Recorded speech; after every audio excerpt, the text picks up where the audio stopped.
question for Ms. Carla. Okay, given that the National Migrant Workers Day is happening just a few days away on June 7, how can OFWs and their families leverage the resources and initiatives that were discussed today to further empower themselves in terms of health and financial security? So Jess, I think Karen mentioned this a while ago, and Estelle also touched on it a little while ago during her speech. But really, what we're encouraging our OFWs, and especially their families, is to educate themselves with regards to financial planning. It's really key because, as mentioned by Carrie, those back home are also important in ensuring that the goals of the family are actually taken into consideration bago sila umalis hanggang sa pagbalik nila for a vacation. Because whatever our overseas Filipino workers earn back abroad, they also bring home to the Philippines. And it's crucial that what they bring home to the Philippines is managed very well. And when we say manage it well, hindi lang pagbabudget, hindi lang pag-iipon, but syempre pagpaplano rin para sa kinabukasan. Kung paano sila makakauwi, kung sa Pilipinas man yon or even abroad. And so we think initiatives such as helping them learn about financial products, how they can also start developing their own financial plans, are very important for most of our overseas Filipino workers and their families. And also what's significant about this is, earlier, Gary mentioned it's not just a product but a program. And how important is it that we include the OFW families themselves in the program? Kumbaga yung offer natin, it's not just for the OFWs themselves. Well, again, we've been advocating financial literacy sa OFW communities for so many years already. And yun yung common. No? Hindi lang yung umalis ang may responsibilidad. No? So for an OFW to be successful, yung partners nila. So hindi na uubos yung requirement, yung kailangan, yung mga babayarin kung hindi nakakaisa sa pagpaplano. And that's why when we do our financial planning, it's really designed for the entire family. Dati kasi when we started, we're just teaching them personal finance. But what we're doing now is family finance. Very important, even the small kids have their own responsibilities and role. Ang kailangan malinaw yun sa bawat miyembro ng pamilya para maging successful, makauwi si mami, makauwi si daddy. So that's our program. Mahalagang naiintindihan ng bawat isa, lalo na din yung mga sinusuportahan. Kung paano nila susuportahan yung sumusuporta sa kanila. Okay, this time for Ms. Estelle, how does the Plaza of the Policy Center identify the pressing needs of our OFWs, and how do these insights inform the types of programs and partnerships that you pursue? Thank you so much for the question. We're really a welfare-based organization. So, karamihan po ng hinihinging tulong sa amin, and I see some of our OFW leaders in the audience, karamihan po ng hinihinging tulong sa amin is pensyon. Yan, yung mga nakauwi. Tama po, no? Yung mga nakauwi na OFW, senior na sila, walang adequate healthcare, walang adequate na retirement plan, walang adequate na pensyon. Ang pinaka-hinihingi sa amin is reintegration program. Paano pag uwi nila may kabuhayan sila dito. Ngayon, I feel like, syempre, nandyan na tayo, kailangan nating mag-lobby sa gobyerno para sa mas marami pang tulong regarding this. But at the same time, we can do something preventive. Kaya po, we're very keen on our partnership with Sun Life. Kasi habang nasa abroad pa yung OFW, yun yung best time na maghanda para sa retirement. Yun ang best time para mag-ipon, para pag-uwi may negosyo o may kabuhayan. Yun yung best time para maalagaan nila yung kalusugan nila, at kung magkakasakit man sila, dahil isipin na lang natin, no, habang tumatanda talaga tayo, OFW ka man o hindi talaga may iwasan na magkakaroon na ng issue sa kalusugan. So that's why we decided to enter into a partnership also with Sun Life, because a lot of these problems hindi naman sa akin be prevented, pero maybe hindi kasing dami yung namong problema ngayon na paretiro na OFW. Kung no their prime years, they already had the tools and knowledge kung paano sila pwede makapaghanda para doon. I think yung biggest mindset shift na kailangan, which is something we're willing to help with, kasi alam to ni Sir Carrie, also not just as a partner, but I think as a family friend, no, na yung nanay ko nagkasakit din ng cancer. I think maraming nakakaalam nito. Alam ko kung gaano kagastos magkasakit ang isang mahal mo sa buhay. So, napaka-importante na maisip natin yung insurance, mga financial plans, hindi po sila gastos. Kasi yun yung mindset shift na kailangan natin, ano siya, pagsusubi, pagtatabi, para pag nangailangan ka in the future, meaning kapag katulad ng nanay ko, nagkasakit ka, nagka-cancer ka, ang mahal po kasi nun eh. Kung masabi ko lang po talaga sa inyo magkano yun, ang laking bagay na buti na lang, no? Buti na lang, nagpa-participate tayo sa financial literacy program. So ako mismo at yung nanay ko, we made sure she was insured. Nung nagkasakit siya, hindi na namin problema yung magkano yung pagpapagamot. Kasi sinagot yun ng insurance. And I wish more OFWs and more Filipinos in general would also be as prepared. Oo. Maski malaman nyo man lang, kunyari, hindi wala pa sa budget, hindi pa pasok sa budget.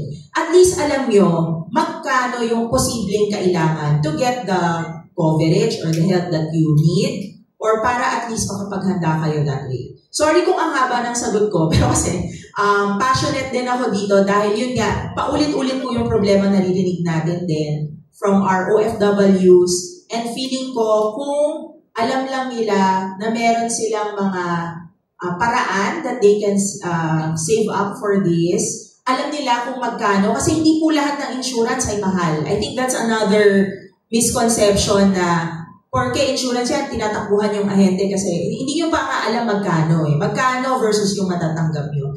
So just an open-mindedness is something that we're willing to advocate for. Alright, thank you for that, Mrs. Ted. Mrs. Ted, hindi mahaba yung sagot mo. That's something that we really need to hear. We need to drive the point that when it comes to these things, hindi to gastos. These are investments for yourself and for your family as well. Okay, so again, to our friends from the media, we have a microphone set up here in front. Feel free to approach and ask your questions. Anybody here who has any question for our guests? Go ahead, sir.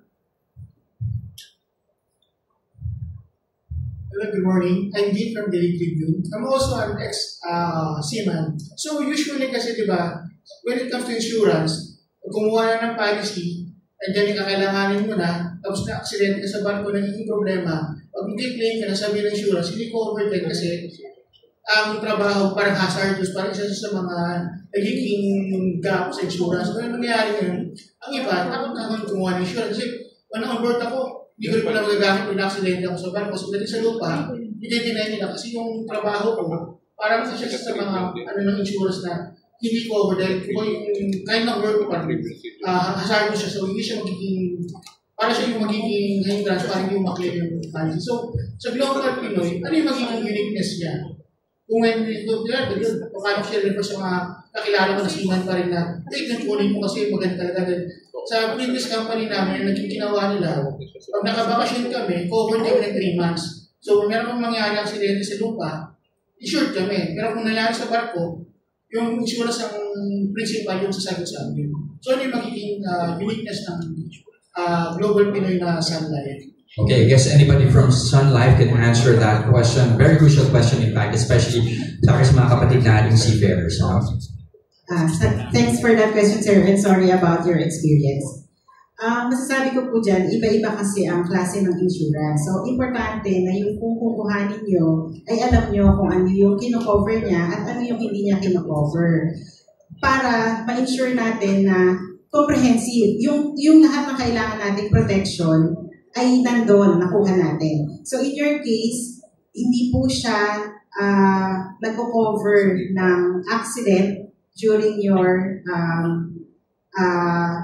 yung trabaho. Meron po kasing ganun talagang insurance. Pero meron namang mga produkto na mako-cover yung mga ganun. Yung pong kaninang Sun Life OFW Health Protect natin, yun naman po ay para sa critical illness, so in case magkasakit. So dapat po importante, alam nyo kung ano yung kino-cover. Para po alam nyo rin kung ano pa yung kulang. Ayun po yung masasabi na, ayun, yun sir, sana makatulong. I think Sir Carrie has something to add. And just to add, maganda rin po yung punto. Totoong-totoo po yan. No, na, kumbaga parang may coverage, bumili. Ito na rin naman po ang maganda. Kasi yung commitment po ng Sun Life, hindi lamang po ito product, hindi lamang po ito marketing event. Pati rin po yung operation po namin, ina-align po namin sa pangangailangan ng mga OFWs natin. Ang OFW sector po ay isa sa mga priority segment ng Sun Life na kung saan, nabanggit ko kanina, dinesign po itong produktong ito with them, co-design ito. At hindi lamang po ito yung pinag-usapan namin. Maging yung mga serbisyong binanggit niyo po kanina ay napapag-usapan din. Kaya malamang marami pa po mga programa na lalabas na doon po sa pangangailangan na tutugon sa ating mga OFWs. So, ganoon po yung commitment namin dito. Okay, do we have a follow-up question from the gentleman from the Tribune? Are we good? Do you have a follow-up? Okay, we proceed now to the next question, sir. Good morning. I'm Pastor Joe Biasong, the OFW Family Christian Ministry, and from several of these areas. My question is this: ang OFW, when they after the PIDOS, no? PIDOS, there are banks that are doing the PIDOS sa kanila. They're so excited to be a member in any program ng bangko. After that excitement, pag-alis, wala na. So, ang problem ngayon, gusto ng OFW, they wanted to be in this program, but most domestic workers are not receiving personal money from the employer. Kalimitan, direktang pinapadala. So, if we can arrange a program na from agency, you mentioned, sir, kanina na kasabay ng contract, isasabay na. How can we do that? I think yun yung aking concern. Para matiyak natin that OFW will have that program na para sa kanila. Kasi hindi gusto nila but hindi nila magawa. Kasi yung sweldo nila ay hindi naman nila hindi nila natatanggap direkta. Pangalawa, natatanggap nila pero hindi naman pwedeng lumabas or I think you had that solution kung paano. Anyone from Sun Life? Yeah. Sir, that's a very good insight. Totoo po yan. Kaya po itong programa or itong product na to is just the first step. The second step po namin is to partner with an organized OFW institution para matugunan. Ito po yung mga linkages namin. And yung third step po, tama po yung sinabi niya, to partner with those na nag-deploy, mga agency, to let them know. Kaya yung education, yung literacy doesn't just go or addresses the families, but even the institutions that providing service to them. So maganda po yung pagkakataon na tingnan din po natin kung ngayon may programa na tayo, may produkto na tayo, ano naman po yung mga facilities para makuha nila ng mas maayos. And we get a lot of insights from that as well. Kaya nga po, nasisimula yung payment facility. Yung iba po may nasa-suggest na para ba naka-deduction sa mga remittances nila. So those are programs na maganda po pag-usapan moving forward. Maybe also, Ma'am Estelle or Sir Luther, how do these concerns, do you think, how do these concerns factor into your future programs or policies, especially when it comes to your partnerships?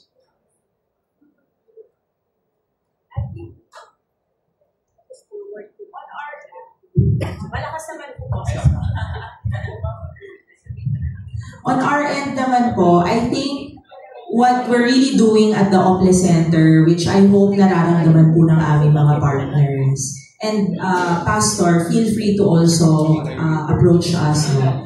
What I really want us to do is to listen to the OFWs themselves. Kasi ang hirap din po that we're coming up with programs pero yan, yung katulad po ng concern nyo, hindi na fa-factor in. So, one of the things that we've been doing is we've been doing a lot more dialogue with OFWs, organized groups, andito po yung iba sa inyo, and also with government. So, government and private sector as well. So, yung mga ganyan pong concerns, I hope you continue to voice that out, all of those suggestions, to make sure that nabibring up din siya, let's say, with any of the partners of the OPLE Center, whether private or government. You want to add anything, Sir Luther? Thank you, Pastor. Sa tanong niyan, napakahalaga ang linkages ng NGOs like us who are advocating for the welfare of OFWs, linkages with government agencies and the private sector. Ang actually role ng OPLE Center is really to link the private sector and the government and us for the NGOs, because we become the tulay between the policymakers, which is the government, and the ones asking, which is the private sector. And of course, behind that is the ultimate beneficiaries, which is the OFWs. So, role namin is to develop that strong linkage between the government and the private sector. And here we are standing for the welfare of the OFWs. Maraming salamat po. Siguro, additional po. Sa seafarer, wala tayong masyadong problema kasi may direct sila pag-alis pa lang. But the problem is yung land base natin na totally nasa kanila na ang control. Kaya na wala silang, hindi na alam kung paano gagawin. I think we have to sit down with the agency also, the land base, to facilitate kung paano na gagawin. Para may ATM na rin sila paglabas, ipapacilitate ng agency para the same, para paghulog nila o pag-remit nila, automatic papasok na doon sa inyo sa programa for OFW. Alright. Again, do you have anything to add? Just to add to that, sir, don't worry, yung suggestion niya is a very good suggestion. We do have some upcoming events also with our agency partners. So we'll see if there's anything that can be done about that. Maraming salamat. Thank you so much. It's a good thing that they get to voice out these concerns, especially since we're talking about a continuously evolving program. Especially since yung concern din among OFWs nagbabago din throughout the years. Alright? Okay, so I believe we still have one more question. We have a late... Oh, okay, sir. Go ahead. Hi, Rafi Ayan from the Daily Tribune, a business reporter of the Daily Tribune. Sir, for the record, how many Sun Life insured OFWs na po ang on board? And for those na ayaw pong mag-avail ng insurance, what are their usual reasons? Or being skeptical or hesitant ng pagkuha ng insurance? Sa kaiikot po namin, sir, kadalasan wala sa budget. Okay, wala sa priority. Okay, so yun nga nakikita natin. Even if you look at the remittance spending, kung saan napupunta yung mga remittance na bakit kanina na kung magkano na every year, a big chunk of those remittances are spent on food and domestic expenditures. Pag tinignan po ninyo yung mga pag-aaral, nasa laylayan po yung health, yung retirement at savings. So nandun po, kaya po matibay kami sa paniniwala ng financial literacy. No? So maliit pa po porsyento, we have a lot of work to be done pa po pagdating dito. Scarlett? Yeah, just wanted to add on your first question. So sa Sun Life po, meron po kaming 1.7 million clients. Dun sa 1.7 million na yun, kakaunti pa lang po talaga ang overseas Filipino workers na insured sa amin. Kaya po isa pong oportunidad po ito talaga, itong mga ganitong classic programa na tutulong sa mga OFWs to learn more about financial planning. And to give you exact numbers, we have around less than 200,000 overseas Filipinos as Sun Life clients.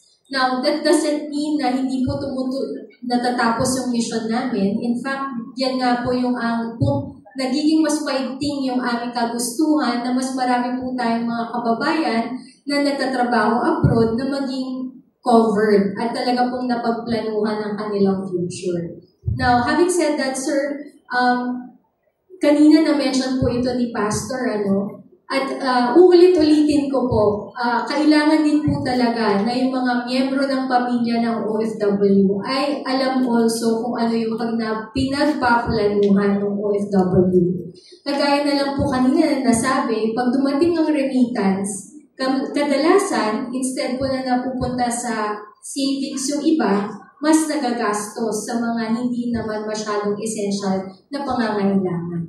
And so, dito din po kami tumatawag at tumudulog sa mga taga-media to help us actually spread the word about financial literacy. And so, dito din po kami, kaya patuloy din po yung aming pagdulog din sa aming mga partners katulad ng Glass Ople Policy Center kasi kaakibay po namin sila sa pag-i-ensure na mga OFWs po ay protected. Alright, do you have a follow-up question, sir? Follow-up lang. Yung age range naman, ma'am. Who are those OFWs na on board sa Sun Life? Mga mas marami ba yung pamilyado or mas marami yung mga single? Actually, sir, ito po yung nakakatuwa din na development kasi po yung mga overseas Filipinos na insured sa Sun Life, karamihan po medyo bata-bata. So for us, it's promising kasi ibig sabihin, nakikita nila yung kahalagahan ng pagpaplano para sa future. Sabi nga kanina ni Estelle kanina, mas maganda na habang nagtatrabaho pa sila sa abroad, meron na silang naiisip sa utak nila na kailangan nilang mag-prepare pag mag-retire sila sa Pilipinas. And so, ang gusto po ni Sun Life ay simulan sila habang mas maaga. Kasi ito po yung habang unang pagsampa, naiisip na nila kagad na kung ano yung kinikita nila abroad, matatabi na nila para sa kanilang future na pamilya. Alright, thank you very much. I guess we have room for one more question. Go ahead. Hello, good morning. From the families of migrant workers, and at the same time, we do our media work, kakampi online. So kami po mga families kasi, hindi kami naniniwala sa insurance kasi kala namin patay. So patay lang siya. Diba? Parang nakakatakot na yung umamatay. Parang something like that. Siguro, kaya ko konti din yung mga ano, diba? Parang, ano yung pwede natin gawin para matanggal sa kanila yung connotation na pag-insurance, ano yan, buhay, parang mamamatay na yata, something like that, no? Tapos parang, ano ba yung pwede nating pagsikapan? Kasi na kami, nasa NGO work kami lahat dito sa kanan, at media naman ako kalahati dito. Yung sinasabi mo po na information dissemination, sometimes kasi information dissemination magastos din para sa inyo, di ba? Sabi nyo, siguro pag-usapan natin, nandiyan naman yung representative natin from the NGO side, ano ang pwede natin gawin para matanggal yung ganun na klase na connotation sa isipan namin, di ba? Yung mindsetting namin na yung mamatay. Kasi yun ang iniisip natin kaagad, no? Tsaka parang, kanina may binanggit po kayo na tungkol dun sa pagbalik ng OFW, may ipon siya, paano natin siya matutulungan? Alam niyo yung gano'n? After 5 years, nakabalik na ako, ang puno na ako, tapos na ako sa Sun Life. Parang dapat matulungan din natin sila para ba ako mag-business. Gano'n, di ba? Magtatayo ako ng ganito, etc. Siguro baka ganun pa din ba, matulungan natin sila sa ganun. Lalo na yung families ng migrant workers. Kasi po kami yung gumagastos, di ba? Wala kami nung nung iniisip na ganyan. Basta iniisip na, kami ang mag-iipon, kami ang may say para makapasok dyan sa ganyang klase. Kahit ako nung una yung insurance, sabi ko. So yun, siguro pag-usap-usapan pa rin, through them, di ba? Thank you po. Go ahead, ma'am. Sige po, bago siguro yung next question. Totoo po yung sinabi ni ma'am. In fact, even ako na nagtatrabaho sa insurance, pag nalalaman ng mga kaklase ko dati, ng mga sa insurance ako nagtatrabaho, ganun yung pag-iisip, no? Na insurance para lang sa pagpatay. Meron ka lang makukuha pag mamatay. So gusto mo ba mamatay? Ibang-iba yung mindset pag insurance ng kotse. Sa doon, parang okay lang yan kasi peace of mind. Pag na-disgrasya, pero hindi mo gusto ma-disgrasya. While yung life insurance, hindi siya yung gano'n na parang okay lang yan, peace of mind. Kasi mangyayari talaga siya eh.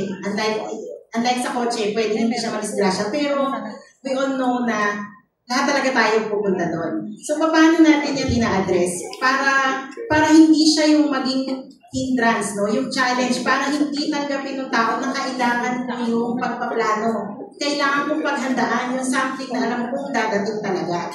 So kami sa Sunlife, kung napansin nyo kanina, yung produkto na diniscuss ni Sir Kari, hindi niya binanggit na may death benefit. Pero yung produkto na to ay may death benefit. So hindi tayo nag-focus doon.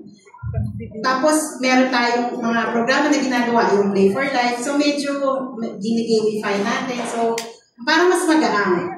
And siguro ang makakatulong din, aside from sa ginagawa namin sa Sunlife, yung ginagawa rin ng Office Center, yung media partners, no, tayong lahat kailangan magtulong-tulong para mabago yung mindset na yon, para papasukin tayo ng tao dun sa ano niya, para makuha natin yung atensyon niya at saka natin siya turuan kung ano yung kahalagahan ng financial literacy. All right. Maybe someone from the Plaza Public Policy Center can answer as well. For me, I think po stories are powerful. Kasi yung ituturo na factual, hindi nyo masyado matatandaan yan.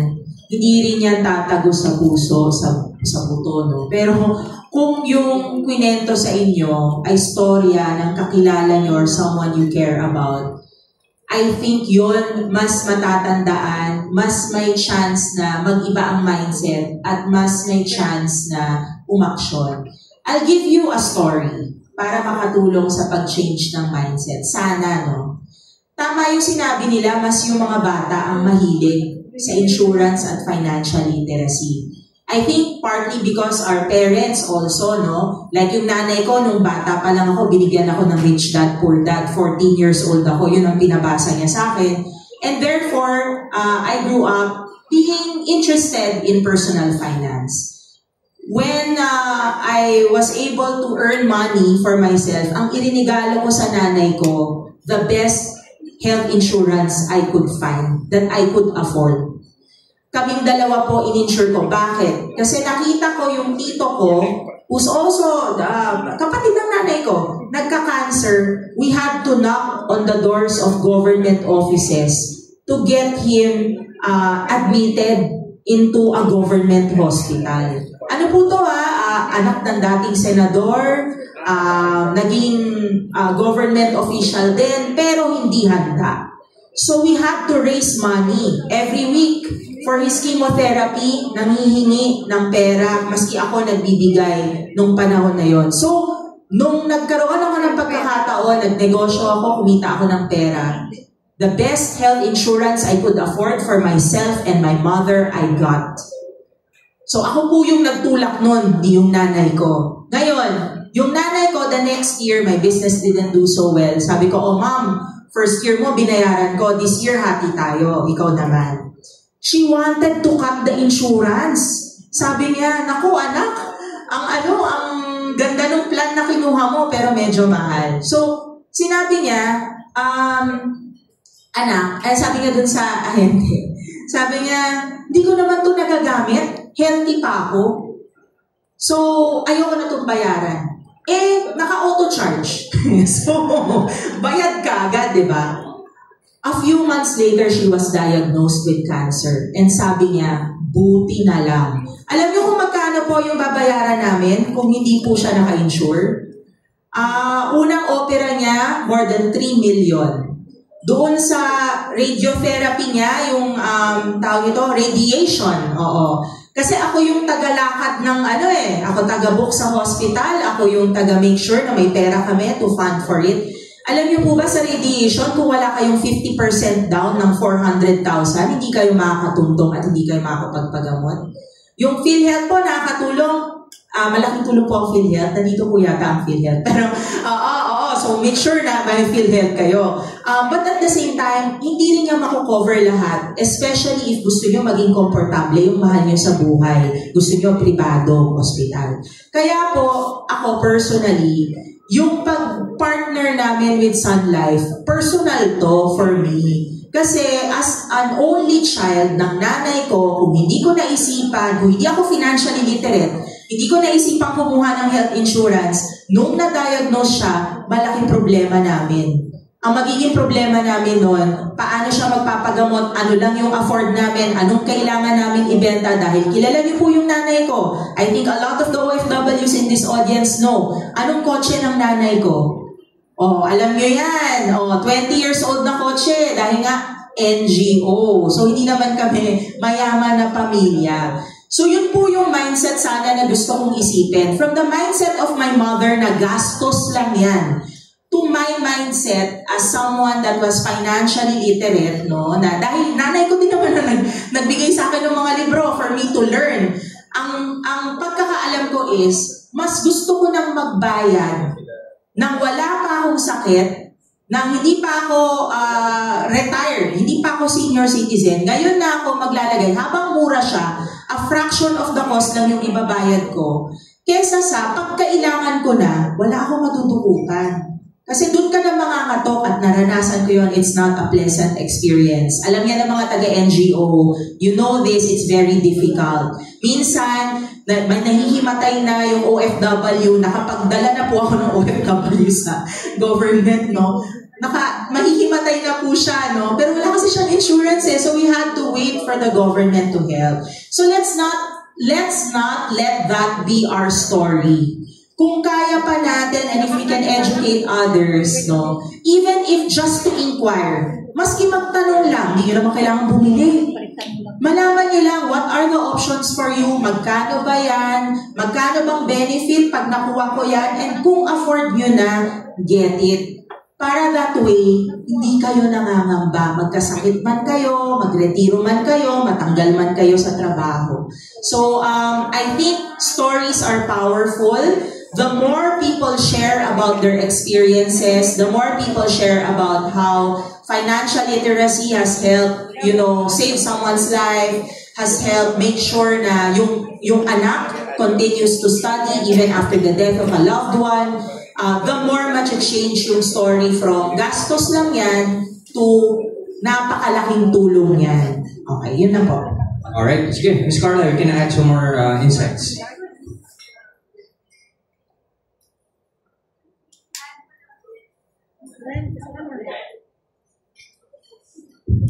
Okay, yeah. So, add ko lang din kasi maganda yung sinabi ni Estelle, no, na talagang stories will help us break mindsets. Now, I would like to share kay Ma'am po, dalawang storya ng isang kliyente po ni Sun Life. So, ito po, storya ng dalawang marino. Okay? So, ito po si Mr. Chris Vida. Dati po siyang marino. Nung nagka-pandemic, syempre, hindi siya makasampanan ng barko kasi end contract na. Buti na lang, meron po siyang insurance kay Sun Life. Yung kinuha po niyang insurance kay Sun Life, hindi po yung insurance na pangpatay lamang. So, marami po kaming klase ng insurance. Isa lang po yun sa madami. Yung insurance po ni Mr. Vida, meron pong fund value.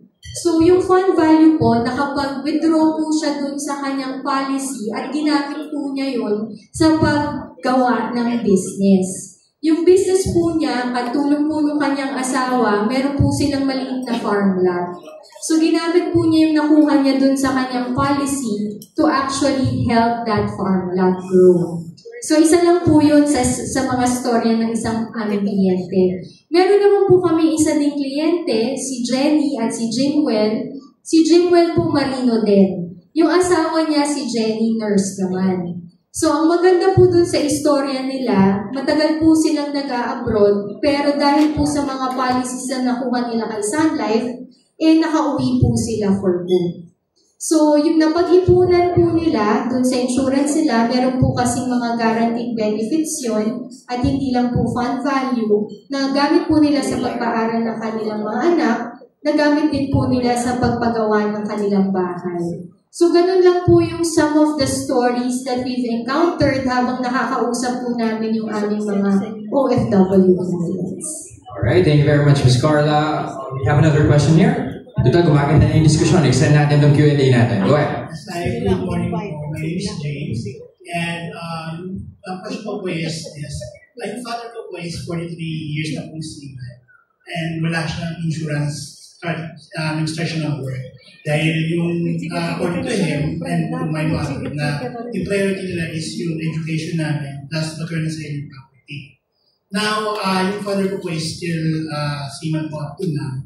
Dahil sabi niya po niya na hanggang nakakapasa sa medical, sige lang, kasi kailangan na mag-ipon for both of them, for my mom and my dad. Now, my question is, in global Pinoy po ba, can I recommend to my father na senior citizen? Kasi, di ba po, may mga times po, may mga in reality po na may mga OFW na senior, kasi nakapasa pa, kailangan mag-work kasi for their future, for the past ng dalawa. So, can we recommend global Pinoy na senior citizen? So, marami pong products si Sun Life, hindi lang naman po itong OFW Health Protect. Pero ang senior citizen, hindi po ibig sabihin na hindi na-insure ni Sun Life. So, depende po sa produkto. Ang proseso lang po ay, of course, unang-una, kumausap po sa isang Sun Life Financial Advisor. Tapos dun po, kung sabi naman po ninyo ay si father ay healthy, ibig sabihin po ay baka po malaki yung chance niya na magkaroon ng insurance. So, yun po yung unang proseso, kausapin ng isang financial advisor. Yung financial advisor po ni Sun Life, train po sila to do a financial needs analysis. So, ibig sabihin, ang unang tanong po kay father ay, sa tingin niyo po ba, magkano po ba yung kakailanganin niyo na coverage? So, yung coverage na po yun, magagaling po yun sa pagko-compute ng expenses, ano yung target niyang retirement fund, ano yung target niya na health coverage. Pagkatapos po nun, i-assess po siya kung anong magandang produkto na babagay doon sa kanyang goal. Pagkatapos po ng proseso na yon, ang nangyayari po, syempre kahit katulad ng ibang insurance products, meron pong application. And then yung application po, pag sinabit po sa Sun Life, doon po natin i-assess kung ma-approve siya or hindi sa isang insurance policy. Do you have a follow-up question, sir? Okay, so kumbaga parang very customized and specially catered, no? Is, even for senior citizens. Okay, ma'am, you have a question? Sorry ma'am, can we entertain muna natin si ma'am kasi kanina pa rin nag-raise si ma'am. Actually, this is more of a testimonial test question. Okay, I'm Noriza. I'm 56 years old. I have 5 kids with 2 Sun Life insurance each.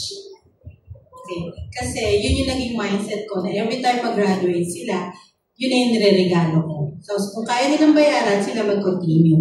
Sabi nga sa parents, siguro din talaga nag-uumpisa. Kung hindi na nila kaya, syempre, sasalo tayo. And me myself, I have 2. Hindi lang insurance, I have 1 na hindi lang importante ng insurance. Meron din sila kasing insurance na pag nagkasakit tayo, yung hospitalization. Okay, for my question is, ito bang health and financial wellness nila is the same as yung mga insurance natin that has, sabi nyo nga may investment. Tapos yung second question ko is medyo more of myself din na after ko bayaran, kasi di ba 10 years yan, after ko siya bayaran, tapos may PUL siya, how much do I need to pay para ma-maintain yung insurance ko pa rin habang kumikita pa rin yung PUL ko? Okay, so dahil medyo customized na po yun sa inyo, ma'am, siguro tatry ko siyang sagutin na mas generic as possible. Okay, so sa Sun Life po, iba-iba po yung klase ng insurance. So may insurance na pangpatay, may insurance na may investment component, may insurance na may guaranteed savings component. So at meron din po insurance na pang critical illness o malubhang sakit. So yun po yung 4 na klase ng life insurance. Doon po sa tanong ninyo with regards po VUL, yung insurance na may investment component, depende po yun kung ano yung pinili nyo na fund. So, medyo technical na po ito, pero yung fund kasi, nakatime po siya sa market movement. So, meaning kung nakikita nyo sa news, yung stock market, yung bond market, nakikita nyo, di ba, very volatile. Now, ito pong VUL, ang goal and objective po talaga nito is mabigyan po ng insurance coverage yung mga policy holders sa maliit na halaga. So, ang ibig sabihin po nun ay ang main objective talaga niya is for insurance coverage. Bonus na lang yung investment component o yung paglago ng pera. Kung maganda po yung market, siswertein po tayo, ibig sabihin mag-earn po ng fund value. Yun nga lang po, unlike yung ibang insurance natin, hindi po guaranteed yung benefit. No fund value. Pero, kahit hindi po guaranteed yung fund value, ang guaranteed po ay yung insurance coverage na pangpatay. So, yun po yung ibig sabihin ng VUL. Pero yung sa kanila, like kasi meron din ako mga OFW na kapatid, ganun din, may portion na napupunta sa investment. So, lahat po ng VUL, ganun po ang klase ng paano nag-work yung produktong po. Short, may VUL option even for the OFWs na mga mag-aaral ng program. Yes. Any OFW can also get for themselves a VUL policy. At maraming salamat po sa istorya niyo na i-share kanina. So in short, para lang din sa awareness ng lahat, yung VUL, it's the investment component ng ating mga insurance policy. Insurance plus investment. Yeah. Okay, ma'am, go ahead. Si Mrs. Stella naman. Sandali lang. Can I just encourage everyone in the audience, lalo na kung OFW kayo, just approach the Sun Life agents to inquire. Di naman kailangan bumili, wala namang commitment yan kaagad. Magtanong lang kayo, ano ba yung goal nyo sa buhay? Ano budget nyo? Ganun lang naman po eh. Pag nag-inquire sa agent, sasabihin nyo na kaagad, nag-i-inquire pa lang ako hindi ko pa sure kung bibili ako. Pero ito goal ko, ito budget ko, ito edad ko. Para lang mas ma-educate tayo. Hindi lang sa generic na kailangan natin mag-ipon. Alam na natin yan eh. Kailangan natin mag-ipon, kailangan natin maghanda para sa retirement. Sabihin nyo na yung goal nyo, sabihin nyo yung kaya nyong amount. Tapos alamin nyo lang what's out there. Tapos kung ayaw nyo na makulitan kayo, kasi feeling ko yun yung mga takot kaya ayaw ayaw mag-inquire. Tama po ako. Sino dito yung kaya ayaw mag-inquire kasi di alam kung afford. Hindi alam kung pwede pa kasi baka senior citizen na ako, overage na ako. Meron pa yun, pangpatay lang yan. Meron pa yung baka kulitin ako after budulin ako, ganyan. So pwede nyo naman sabihin dun sa Sun Life agent na pwede mag-text muna bago tumawag or pwedeng hintayin nyo na lang na ako yung mag-text sa inyo. Pwede namang sabihin ng ganon. I think mababait naman yung mga Sun Life agent natin sa likod. So I'd like to encourage everyone and as a sign lang din of my own personal commitment, maski ako mag-i-inquire ako sa Sun Life mamaya. Just to know, ano na yung bagong mga products ngayon ng Sun Life. If I were to just recommend, di ba, takot tayo sa pagkapatay, tapos meron pa yung parang, paano naman yung retirement, pag-iipon. Pero huwag niyo po kalimutan yung health. Kasi yung health, usually yan yung hindi natin na-prepare. Pero maski gaano kayo nag-ipon, kung may critical illness kayo, ubus yan. Sa gastos dito sa Pilipinas. So just include that when you inquire with the agents sa likod, with the financial advisors. Kasi hindi lang naman sila nagbebenta, they will advise you. Ito po yung mga bagay sa budget nyo, sa edad nyo, etc. Okay po? So try nyo lang later mag-inquire if possible. Yun lang po. So based from experience, very respectful ang mga Sun Life agent. Ganun yung agent ko, mabait, hindi makulit. Diba? Okay. So, also, tama rin yung sinabi kanina ni ma'am, invest lang. Magtanong lang. Wala namang mali kung magtatanong. Diba? Okay, ma'am? Thank you. Gina Espinosa ng kaibigan ng OCW. Anyway, so yung mga OFW kasi, alam naman natin lahat na merong OWA insurance, may mandatory insurance, tapos yung iba pa nga, pagdating doon sa country of destination, may insurance din. Lahat naman yun, may life, may accident. Tapos, meron din tayong filter dito, Anyway, so, ang sa akin lang, maraming OFW kasi, 2 years yung contract. Although, yun na nga, gusto nila mag-invest, etc. Or, kasi napakalaking bagay dito yung health para sa mga OFW. 2 years lang yung contract. Yung iba kasi hindi na nakakapag-renew. Mas marami yung ganun. Kung makapag-renew, kung makaalis na sila ulit, so ilang taon kayo bibilangin. So, ang question lang, meron bang product na para sana pang 2 years man lang sa worker at kung paano nila mahukutin? Thank you.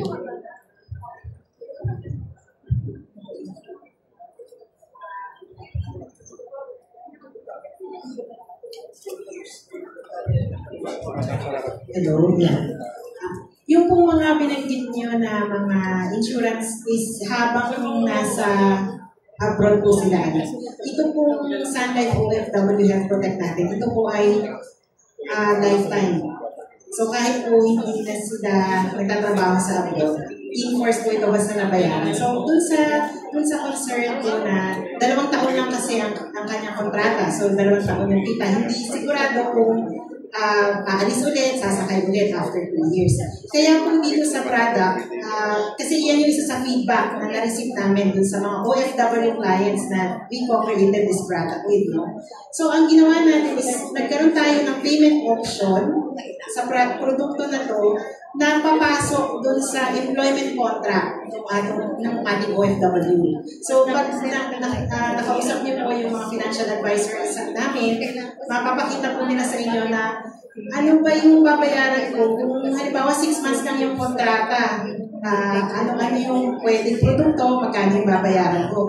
Paano kung 9 months, magkano naman siya. Kung 2 years, magkano naman siya. So mas maganda po kasi na tulad ng sinabi ni Sir Gary kanina, mabayaran na yung buong policy habang may regular income pa siya habang nasa abroad. Ngayon kung maliit yung na-avail niya nung una, kasi yun lang yung kaya habang 2 years na nandun siya, pwede naman po na dagdagan niya sa susunod. Pwedeng ganon, padagdag na padagdag. Mag-umpisa na. Kasi ang insurance din po, mas mura yan habang bata pa at habang malusig pa. Right, ma'am. We have a follow-up question. Salamat po. Yun nga yung concern ko. 2 years yung contract niya, sabi niyo may package para niya. Tapos sabi niyo pwede din i-continue. So paano pwede niya i-continue after 2 years kung ilang taon na siya, kunyari after 3 years kung hindi siya nakaalis, so pwede lang niya i-continue. Para madagdagan yung kanyang investment. Yung plan kasi ma'am, babayaran niyo siya, limited time lang niyo siya babayaran. Tapos ang coverage niya up to age 100 na po. So yung up to age 100 yung produkto na to. Basta bayaran na po siya. 6 months, 9 months, 2 years. Pag na-fully pay na po yun, kahit wala na siyang babayaran, up to age 100 na po yung kanyang coverage. So, yung sinabi ko po na kung maliit lang yung unang kaya, so nabayaran niya na po, 2 years, nabayaran niya, covered na yon up to age 100, sa susunod na alis, dagdagan, para lumaki yung kanyang total na coverage. So if for example, dun sa first 2 years, hindi niya nabayaran, for example, ng buo yung policy, pwede pa rin niya i-continue kahit hindi siya, halimbawa, sumampa ulit. Pwede rin po, kaya lang ang iniwasan nga sana natin is may binabayaran pa siya, tapos wala siyang income. Okay? Go ahead. Unahin muna si ma'am and then we go to you, sir. Okay. Dr. Anita Santos, OFCs, Overseas Family Circle po. Since po may Financial Wellness Day tayo, sana po makipag-partner po ang Blast Ople at kayo po sa OWA. Kasi NCR po kami, binababaan po kami ng financial literacy, hindi namin magamit. Mas maganda po siguro, kung gusto nyo ng awareness, itap nyo po OWA. Kasi kami mga nanay, kami po mismo ang magkakat kasi kami pinadadala ng pera eh. So ang OFW mismo hindi nagbibigay ng ganyan. Sa amin po pinadadala yung pera, kami po ang magbabayad. So dapat sa amin po ipaliwanag. Kung pwede lang po yun. Tapos, isa pa na lang po. Tama po si Ma'am Estelle. Yung anak ko rin po, in-insured din po ako. Sabi ko kasi sa mga anak ko, ayoko po nang mamatay ng mahirap.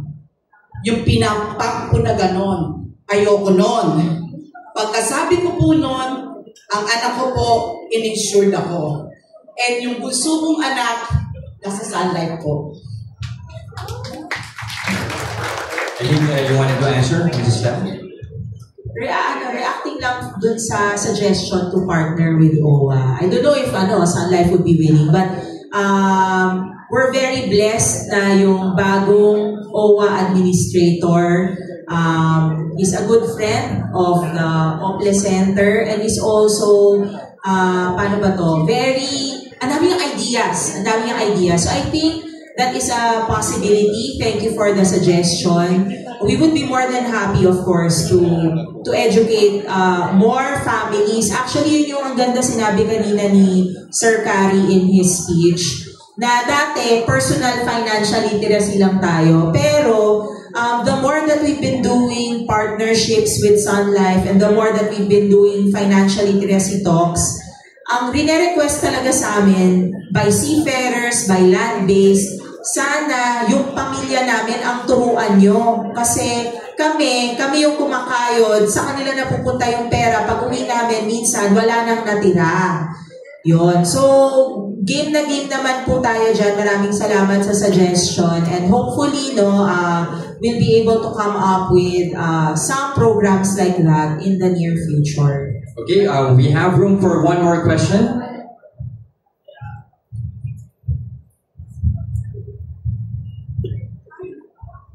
I'm Pastor Jerry Labonete.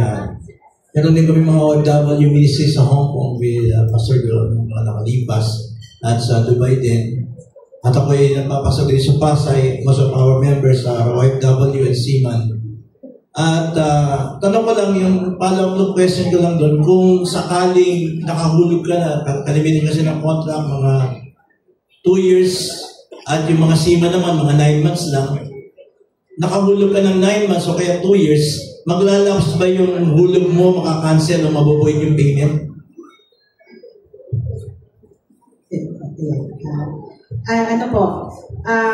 Ito mas maganda rin may explain maigi ng financial advisor. Pero may mga payment terms tayo na ina-offer. Kung ang kinuha po ni OFW is 6 months na payment term at nakumpleto niya yon, fully paid na siya. Hindi na po maglalapse after 6 months. Ngayon, kung ang kinuha niya naman po ay 2 years and then after 6 months, tumigil siya ng pagbayad. Meron po mga non-forfeiture options, medyo technical, meron po tinatawag na ganun dito sa insurance policy, dito sa produkto na to, na meron siyang cash value, guaranteed cash value na pwedeng magamit. May mga option siya kung mag-reduce na lang ba yung coverage niya para, tas wala na siyang babayaran.